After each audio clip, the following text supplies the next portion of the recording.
C'était sans doute le jour que je redoutais le plus, le 18 novembre 2022, avec la fin de Plus belle la vie. Droit là, ce bar du Mistral a changé ma vie.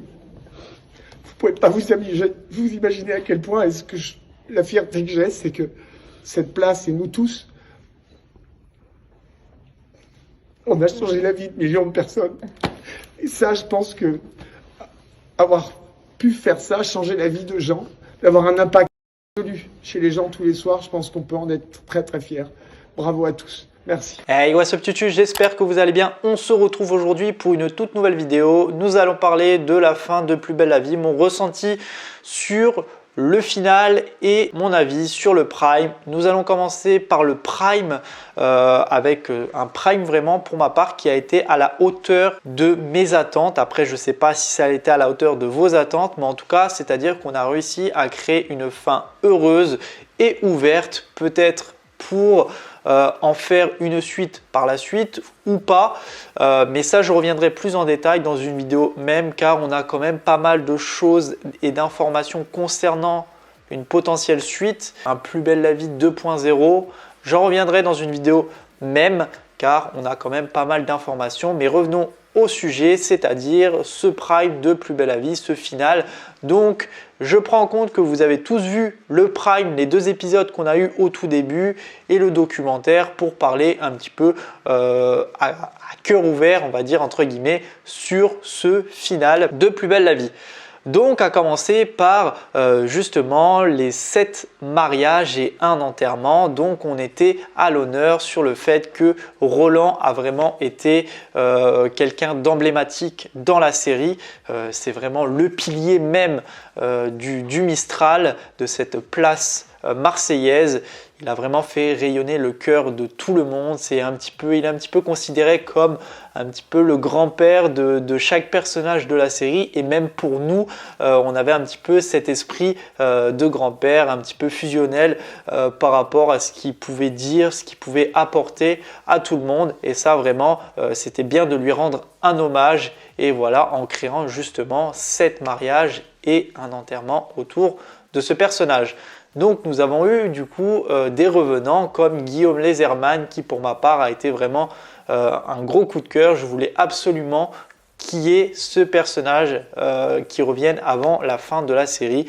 C'est chose faite, c'est un personnage qui a vraiment été emblématique dans la série. J'ai vraiment adoré, il a été au cœur de pas mal d'intrigues et le revoir à nouveau, il a absolument pas changé, toujours souriant, toujours drôle, vraiment ça c'est un personnage que j'aime énormément. Virgile Baye est vraiment un personnage incroyable et c'est juste dommage qu'il n'ait pas resté autant de temps dans la série. Il a eu d'autres projets par la suite, mais bien content qu'il fasse partie de ce grand final. Donc voilà, on a eu ce personnage là qui revient dans le final, qui va justement du coup être à nouveau au cœur d'une mini intrigue où il va être amnésique et il va se remémorer tous les bons moments qu'il a eu avec justement Luna. Il est amnésique et justement il croit encore qu'il est amoureux et qu'ils sont ensemble avec Luna, qui n'est pas du tout le cas car Luna est maintenant avec Bastien. Mais cette intrigue est vraiment très intéressante parce que ça nous fait un petit peu remémorer un petit peu tout le bon vieux temps qu'il y avait entre ces deux personnages. Même si on a eu cette petite part de nostalgie par rapport au fait que Bastien était un petit peu délaissé, mais bon, toutes les bonnes choses ont une fin par rapport à ça, et ça c'était vraiment assez impressionnant.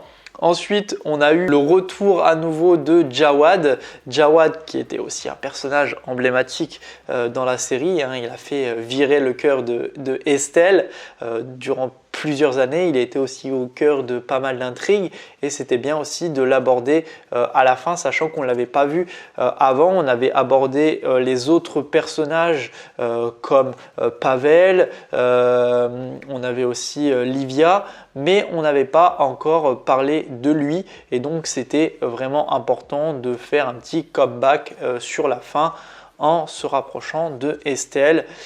Et donc ça c'était vraiment plutôt cool. Et ce que j'ai aimé moi par rapport à ce Prime, c'est que le Prime est tout simplement raconté par Barbara. Donc on a vraiment le point de vue, c'est Barbara qui raconte toute l'histoire de ce final. Et ça, je trouvais ça plutôt intéressant. C'était assez original dans la forme et ça, c'était plutôt cool. On a vraiment eu de la joie, de la tristesse tout au long du Prime. Vraiment, ça c'était assez joyeux par moments et assez triste.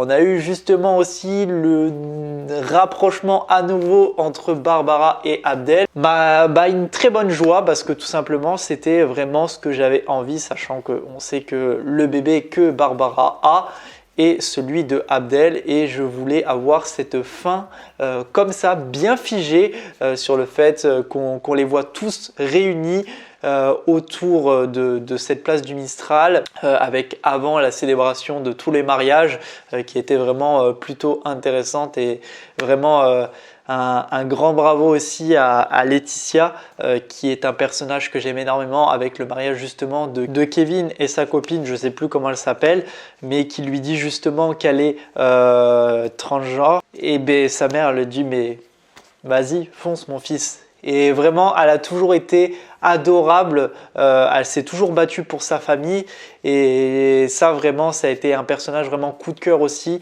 parce que c'est pas un personnage qui a été facile à jouer. Elle a eu pas mal de problèmes durant toutes ces intrigues, ça a été assez compliqué pour ce personnage-là, mais en tout cas, c'est bien, c'est que du coup, ça permettait de créer un personnage de classe sociale vraiment basse qui voulait vraiment absolument se battre pour sa famille comme avec Jérôme, son père qui était aussi intervenu en tant que fantôme comme avec Samia. Donc ça vraiment c'était assez triste, c'était vraiment des scènes qui m'ont donné vraiment la chair de poule durant ces dernières semaines où on les voyait on les voyait où ils se remémoraient aussi les moments, à quel point ils étaient bien ensemble et ça vraiment je trouvais ça très joli de rendre hommage à ces deux personnages emblématiques aussi de Plus belle la vie qui ont vraiment été importants aux yeux des téléspectateurs. Mais en tout cas, on se termine avec une fin plutôt bien ficelée avec justement Barbara et Abdel qui se retrouvent en haut du Zéphyr où justement Barbara annonce que justement le bébé appartient bien à Abdel.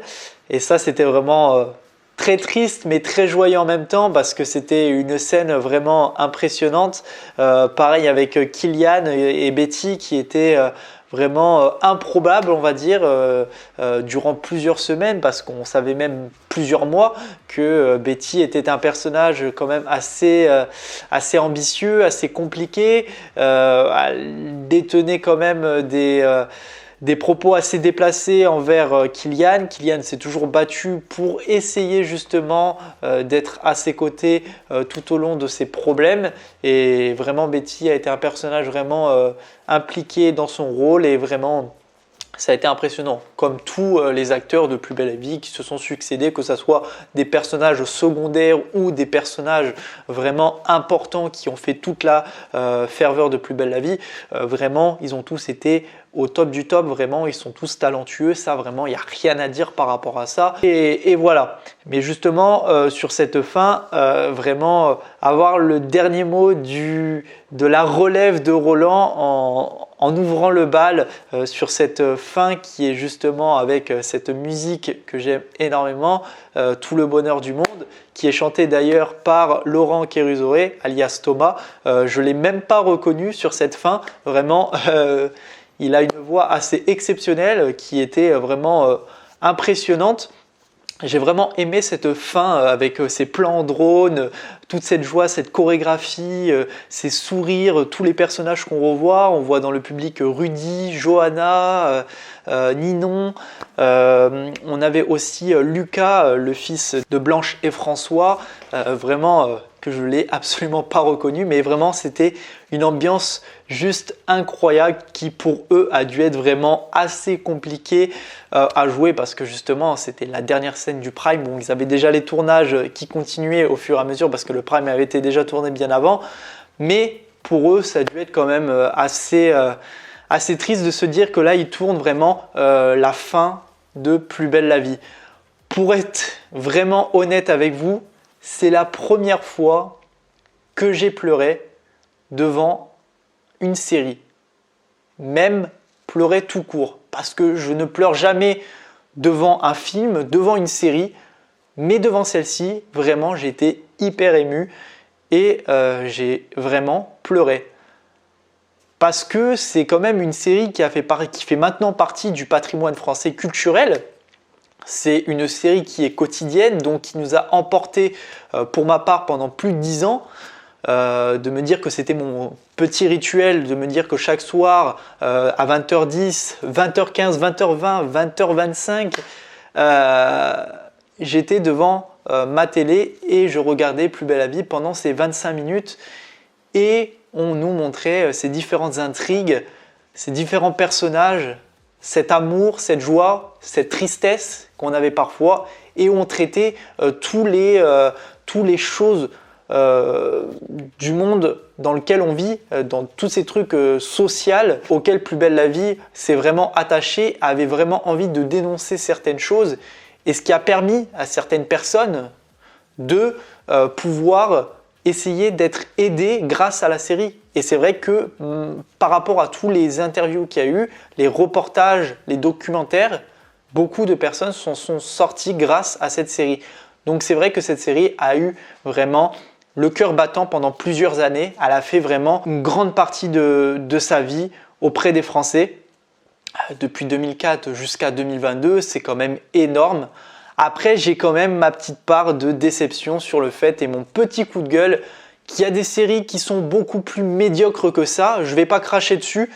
Du style Les Mystères de l'amour, qui est une série qui dure depuis plusieurs années, car c'est une série qui a commencé avec Hélène et les garçons. Elle a perduré pendant plusieurs années avec ensuite Les Vacances de l'amour, puis Les Mystères de l'amour. C'est pas une série non plus qui attire un grand nombre de personnes, qui est regardée par rapport à 200 000 téléspectateurs sur le samedi et le dimanche.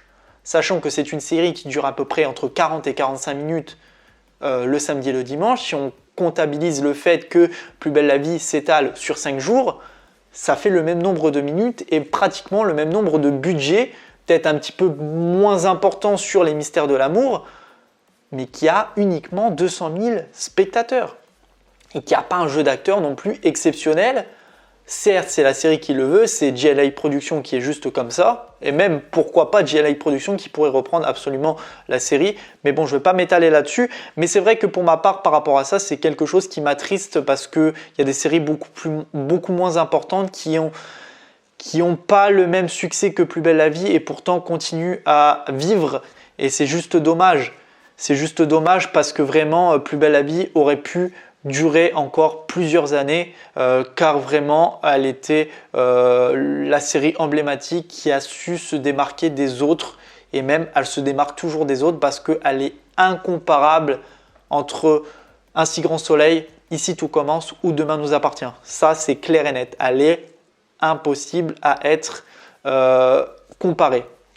Vraiment, certes, ça a eu un grand impact justement auprès de l'audimat. C'est ce qui a un petit peu fait chavirer Plus belle la vie, mais malheureusement, je suis assez déçu que le chemin se termine comme ça. Enfin bref, en tout cas, j'ai été très très heureux pour ma part de regarder Plus belle la vie pendant plus de 10 ans. Ça a été une série qui a fait battre mon cœur, qui m'a donné du bonheur, de la joie, de la tristesse, qui a accompagné mes soirées, mes débuts de soirée pendant plusieurs années. Et ça, vraiment, je peux que remercier à toutes les personnes qui ont travaillé sur ce grand projet au cœur de Marseille qui est Plus belle la vie. Donc, merci aux techniciens, aux acteurs impressionnants dans tout ce qu'ils font, toutes les personnes qui travaillent dans l'ombre, les maquilleurs, les caméramans. C'était juste géniaux pendant toutes ces années. Donc, je peux que vous remercier.